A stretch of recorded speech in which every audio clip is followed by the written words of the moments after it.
கனடாவிற்கு செல்லும் கனேடிய பயணிகள் EES எனப்படும் நுழைவு மற்றும் வெளியேறுதல் அமைப்பு காரணமாக புதிய சவால்களை எதிர்கொள்கின்றனர். கடவுச்சீட்டு முத்திரைகளுக்கு பதிலாக கைரேகைகள் மற்றும் முக ஸ்கேன்களை பயன்படுத்தி பயணிகளை பதிவு செய்வதற்காக இந்த அமைப்பு இப்போது செங்கன் பகுதி முழுவதும் பயன்படுத்தப்படுகிறது. குறித்த முறை இந்த மாதம் முழுமையாக அறிமுகப்படுத்தப்பட்டது. இதனால் கேரல் பாவே என்ற ஒரு பயணி லிஸ்பனில் உள்ள பிரதான விமான நிலையத்தில் ஒரு மோசமான அனுபவத்தை பெற்றார். அவர் மிகவும் நீண்ட வரிசைகளை எதிர்கொண்டதோடு செயல்முறையும் குழப்பமாக இருந்தது. பலர் புதிய இயந்திரங்களை பயன்படுத்த மிகவும் சிரமப்பட்டனர். மேலும் உதவுவதற்கு போதுமான பணியாளர்களும் அங்கு இருக்கவில்லை.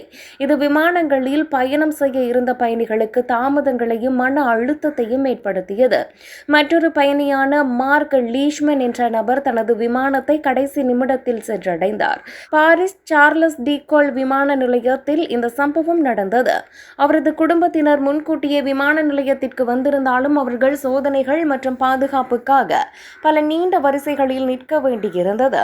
இந்த செயல்முறை மெதுவாக இருந்ததாலும் கடமையில் சில அதிகாரிகளே இருந்ததாலும் அவர்கள் நீண்ட தாமதங்களை சந்தித்தனர். இதேவேளை சில பயணிகள் தொழில்நுட்ப சிக்கல்களையும் எதிர்கொண்டனர்.